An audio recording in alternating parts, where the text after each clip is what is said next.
பாராளுமன்ற தேர்தலுக்கு பயன்படுத்தப்படும் வாக்குப்பதிவு இயந்திரங்களை பாதுகாப்பாக வைக்கும் பாதுகாப்பு அறைகளை மாவட்ட ஆட்சியர் உள்ளிட்ட தேர்தல் துறை அதிகாரிகள் ஆய்வு செய்தார்கள். புதுச்சேரி அரவிந்தர் ஆசிரமத்தில் கோல்டன் தினத்தையொட்டி நடைபெற்ற கூட்டு தியானத்தில் தமிழக ஆளுநர் RNV ரவி உட்பட பலர் கலந்து கொண்டனர்.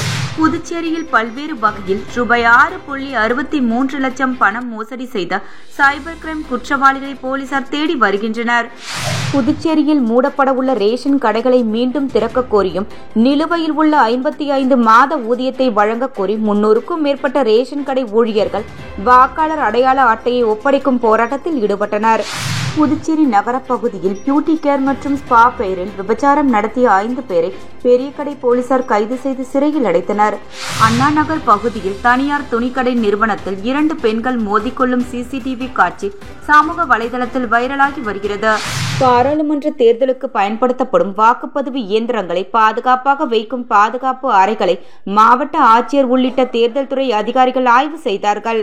புதுச்சேரி யூனியன் பிரதேசத்தில் உள்ள ஒரே ஒரு மக்களவை தொகுதிக்கு நடைபெற உள்ள தேர்தலில் புதுச்சேரியில் உள்ள 25 சட்டமன்ற தொகுதிகளில் உள்ள வாக்குச்சாவடிகளில் பதிவாகும் மின்னணு வாக்குப்பதிவு இயந்திரங்கள் அனைத்தும் லாஸ்பேட்டையில் உள்ள மோத்திலால் நேரு அரசு பெண்கள் பாலிடெக்னிக் கல்லூரியில் வாக்குகள் எண்ணும் வரை அதே கல்லூரியில் உள்ள பாதுகாப்பு அறையில் வைக்கப்பட உள்ளது. மேலும் அதே கல்லூரியில் வாக்கு எண்ணும் பணியும் நடைபெற உள்ளது. ஆகவே மின்னணு வாக்குப்பதிவு வைக்கப்படும் பாதுகாப்பு அறைகள் மற்றும் வாக்கு எண்ணும் கூடம் அமைக்கப்படும் பகுதிகளை மாவட்ட தேர்தல் நடத்தும் அதிகாரியும் மாவட்ட ஆட்சியருமான குலோத்தங்கன் தலைமையில் மாநில மற்றும் மாவட்ட தேர்தல் அதிகாரிகள் ஆய்வு செய்தார்கள். மேலும் இந்த மையம் 3 அடுக்கு பாதுகாப்பிற்கு உட்படுத்தப்பட வேண்டும் என வழிகாட்டுதலை மாவட்ட ஆட்சியர் தேர்தல் அதிகாரிகள் மற்றும் காவல்துறை அதிகாரிகளுக்கு அறிவுறுத்தினர். முறைப்படி தேர்தல் தேதி அறிவிப்பிற்கு முன்பதாக தேர்தலை நடத்த தேவையான அனைத்து முன்னேற்பாடுகளையும் துரிதமாக புதுச்சேரி தேர்தல் துறையினர் செய்து வருகின்றனர். புதுச்சேரி அரவிந்தர் ஆசிரமத்தில் கோல்டன் தினத்தையொட்டி நடைபெற்ற கூட்டு தியானத்தில் தமிழக ஆளுநர் RNV ரவி உட்பட பலர் கலந்து கொண்டனர். 4 வருடங்களுக்கு ஒருமுறை வரும் லீப் ஆண்டான பிப்ரவரி 29ஆம் தேதி புதுச்சேரி அரவிந்தர் ஆசிரமத்தின் சார்பில் கோல்டன் டேவாக கொண்டாடப்பட்டு வருகிறது. இதனையொட்டி இந்நாளில் அரவிந்தர் ஆசிரமத்தில் உள்ள அன்னை மற்றும் அரவிந்தர் பயன்படுத்திய அறைகள் பொதுமக்களின் பார்வைக்காக திறக்கப்பட்டு கூட்டு தியானம் நடைபெறும். அதன்படி இன்று அரவிந்தர் ஆசிரமத்தில் உள்ள அன்னை மற்றும் அரவிந்தர் பயன்படுத்திய அறைகள் பொதுமக்கள் பார்வைக்காக திறக்கப்பட்டு கூட்டு தியானம் நடைபெற்றது. இதில் தமிழக ஆளுநர் RN ரவி உட்பட பல்வேறு மாநிலங்களைச் சேர்ந்த ஆயிரக்கணக்கானோர் பங்கேற்றனர். புதுச்சேரியில் பல்வேறு வகையில் ரூபாய் 6.63 லட்சம் பணம் மோசடி செய்த சைபர் கிரைம் குற்றவாளிகளை போலீசார் தேடி வருகின்றனர். புதுச்சேரியை சேர்ந்தவர் வெங்கடேசன்.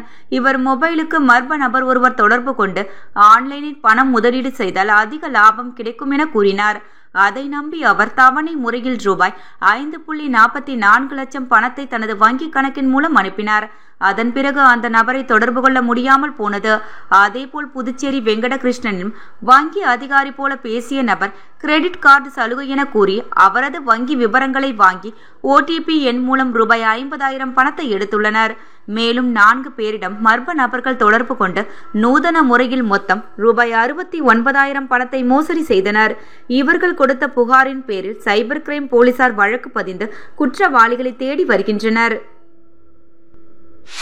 புதுச்சேரியில் மூடப்பட உள்ள ரேஷன் கடைகளை மீண்டும் திறக்க கோரியும் நிலுவையில் உள்ள 55 மாத ஊதியத்தை வழங்க கோரி 300க்கும் மேற்பட்ட ரேஷன் கடை ஊழியர்கள் வாக்காளர் அடையாள அட்டையை ஒப்படைக்கும் போராட்டத்தில் ஈடுபட்டனர்.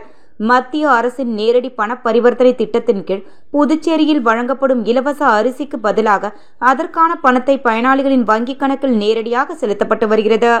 நேரடி பண பரிவர்த்தனை காரணமாக ரேஷன் கடைகள் மூடப்பட்டு அதில் பணிபுரியும் ஊழியர்களுக்கு கடந்த 55 மாதங்களாக ஊதியம் வழங்கப்படவில்லை.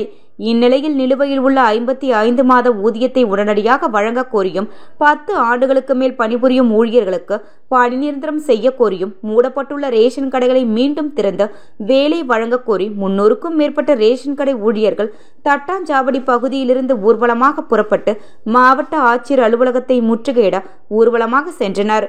தொடர்ந்து ஆனால் போலீசார் ஆட்சியர் அலுவலகம் அருகே தடுப்புகளை போட்டு தடுத்து நிறுத்தியதால் கோரிக்கைகளை நிறைவேற்ற கோரி வாக்காளர் அடையாள அட்டையை ஆட்சியரிடம் ஒப்படைக்கும் போராட்டத்திலும் ஈடுபட்டனர். மேலும் கோரிக்கைகளை நிறைவேற்றவில்லை என்றால் வரும் பாராளுமன்ற தேர்தலை புறக்கணிக்கப் போவதாகவும் ரேஷன் கடை ஊழியர்கள் தெரிவித்துள்ளனர். புதுச்சேரி நகரப்பகுதியில் பியூட்டி கேர் மற்றும் ஸ்பா பெயரில் விபச்சாரம் நடத்திய 5 பேரை பெரியகடை போலீசார் கைது செய்து சிறையில் அடைத்தனர். புதுச்சேரி பாரதி வீதியில் உள்ள ஷைன் பியூட்டி கேர் அண்ட் ஸ்பாவில் விபச்சாரம் நடப்பதாக காவல்துறைக்கு தகவல் கிடைத்தது. இதையடுத்து காவல்துறையினர் காவல் கண்காணிப்பாளர் சுவாதி சிங் உத்தரவின் பேரில் சோதனை மேற்கொண்டனர். சோதனையில் விபச்சாரம் நடத்தப்பட்டது உறுதி செய்யப்பட்டு அங்கிருந்த 6 பெண்களை போலீசார் மீட்டனர். இதனைத் தொடர்ந்து பியூட்டி கேர் மற்றும் ஸ்பா உரிமையாளர் தமிழ்நாட்டை சார்ந்த சந்திரகுமார் மற்றும் அவருக்கு உறுதுணையாக இருந்த லாஸ்பேட்டை பகுதியைச் சேர்ந்த லதா ஆகிய இருவரையும் கைது செய்து விசாரணை மேற்கொண்டதில் அவர்களுக்கு உறுதுணையாக இருந்த கடலூர் பகுதியைச் சேர்ந்த கார்த்திகேயன் மற்றும் தேங்காய்திட்டு பகுதியைச் சேர்ந்த கார்த்திகேயன், முதலியார்பேட்டையைச் சேர்ந்த பரத் ஆகியோரை போலீசார் கைது செய்து அவர்களிடமிருந்து செல்போன் மற்றும் பணம், இயந்திரம் உள்ளிட்டவைகளை பறிமுதல் செய்து சிறையில் அடைத்தனர். கைது செய்யப்பட்ட பியூட்டி கேர் மற்றும் ஸ்பா உரிமையாளர் ஏற்கனவே டி நகர் காவல் நிலையத்தில் இதே போன்ற வழக்கில் கைது செய்யப்பட்டு சிறையில் அடைக்கப்பட்டவர் என்பது குறிப்பிடத்தக்கது. அண்ணா நகர் பகுதியில் தனியார் துணிக்கடை நிறுவனத்தில் 2 பெண்கள் மோதிக்கொள்ளும் சிசிடிவி காட்சி சமூக வலைதளத்தில் வைரலாகி வருகிறது. புதுச்சேரி நெல்லித்தோப்பு தொகுதிக்கு உட்பட்ட அண்ணா நகர் பகுதியில் குழந்தைகள் முதல் பெரியவர்கள் வரை ஃபேன்சி டிரெஸ் வாடகைக்கு எடுக்கும் நிறுவனம் அமைந்துள்ளது. இந்நிறுவனத்தில் பெண் ஒருவர் பொருட்கள் வாங்கி சென்றுள்ளார். இந்நிலையில் கடையின் ஊழியர்கள் மற்றும் இருவருக்கும் வாக்குவாதம் ஏற்பட்டு கைகலப்பாக மாறியது. இது அப்பகுதியில் பொருத்தப்பட்டிருந்த சிசிடிவி காட்சியில் பதிவாகி உள்ளது. தற்போது இந்த காட்சி சமூக வலைதளத்தில் வைரலாகி வருகிறது. இது குறித்து உருளையன்பேட்டை போலீசார் எவ்வித வழக்கும் எங்களிடம் வரவில்லை, இது குறித்து விசாரணை நடத்தி வருகிறோம் என்று கூறியுள்ளனர். வில்லியனூர் கூட்டுறவு வீட்டு வசதி சங்க தேர்தலில் எஸ்டி சேகர் மற்றும் காதர் மொய்தீன் ஆகியோர் பெருவாரியான வாக்கு வித்தியாசத்தில் வெற்றி பெற்றனர். வில்லியனூர் கூட்டுறவு வீட்டு வசதி சங்க தேர்தல் 3 ஆண்டுகளுக்கு ஒருமுறை நடைபெறுவது வழக்கம். அதன்படி 3 ஆண்டுகள் நிறைவடைந்ததை முன்னிட்டு இன்று வில்லியனூர் தனியார் திருமண நிலையத்தில் தேர்தல் அமைதியான முறையில் நடைபெற்றது. 2 இயக்குநர்களுக்கு தேர்தல் நடைபெற்றது. இதில் வில்லியனூர் கூட்டுறவு வீட்டு வசதி சங்க தேர்தலில் எஸ்டி சேகர் பெருவாரியான வாக்குகள் வித்தியாசத்தில் வெற்றி பெற்றார். ஒதியம்பட்டு பகுதிக்கு நடைபெற்ற தேர்தலில் காதர் மொய்தீன் வெற்றி பெற்றார். இதனைத் தொடர்ந்து வெற்றி பெற்ற இயக்குநர்கள் எஸ்டி சேகர் மற்றும் காதர் மொய்தீன் ஆகியோர்களுக்கு அவரது ஆதரவாளர்கள் பொன்னாடை போர்த்தி வாழ்த்துக்களை தெரிவித்தனர். மொத்தம் 7 இயக்குநர்களுக்கு நடைபெற்ற தேர்தலில் 5 நபர்கள் போட்டியின்றி தேர்வு செய்யப்பட்டனர். இதில் கணுவாப்பேட்டை பகுதி கிருஷ்ணமூர்த்தியும், உருவையாறு பகுதிக்கு கலைவாணியும், மங்களம் பகுதிக்கு ஜெயலட்சுமியும், முத்துப்பிள்ளைப்பாளையம் பகுதிக்கு வீரமுத்து என்கின்ற வீரபத்ரனும், சேத்ராப்பட்டு பகுதிக்கு அபிமன்னன் ஆகியோர் போட்டியின்றி தேர்வு செய்யப்பட்டனர் என்பது குறிப்பிடத்தக்கது. இதனைத் தொடர்ந்து இயக்குநர்கள் அனைவருக்கும் இனிப்புகள் வழங்கி வெற்றியை உற்சாகமாக கொண்டாடினர். காமராஜர் நகர் தொகுதிக்கு உட்பட்ட கிருஷ்ணா நகர் பகுதியில் தார் சாலை அமைக்கும் பணியினை சட்டமன்ற உறுப்பினர் ஜான்குமார் பூமி பூஜை செய்து தொடங்கி வைத்தார். காமராஜர் நகர் தொகுதிக்கு உட்பட்ட கிருஷ்ணா நகர் முதல் குறுக்கு தெரு விரிவாக்கம் மற்றும் ஜாலி ஹோம் அருகே சட்டமன்ற உறுப்பினர் தொகுதி மேம்பாட்டு நிதியிலிருந்து 12 லட்சம் மதிப்பீட்டில் தார் சாலை அமைக்கும் பணி சட்டமன்ற உறுப்பினர் ஜான்குமார் பூமி பூஜை செய்து தொடங்கி வைத்தார். இந்நிகழ்ச்சியில் துறை அதிகாரிகள், பாரதிய ஜனதா கட்சியின் நிர்வாகிகள், ஊர் பொதுமக்கள் என ஏராளமானோர் கலந்து கொண்டனர். மேலும் இந்த நிகழ்ச்சிக்கான ஏற்பாடுகளை கிருஷ்ணா நகர் வார்டு பொறுப்பாளர் அருள்பாபு செய்திருந்தார். புதுச்சேரியில் புதிய பென்ஷன் திட்டத்தை ரத்து செய்தல் உள்ளிட்ட 34 அம்ச கோரிக்கைகளை வலியுறுத்தி சட்டப்பேரவையை நோக்கி அரசு ஊழியர்கள் பேரணி நடைபெற்றது.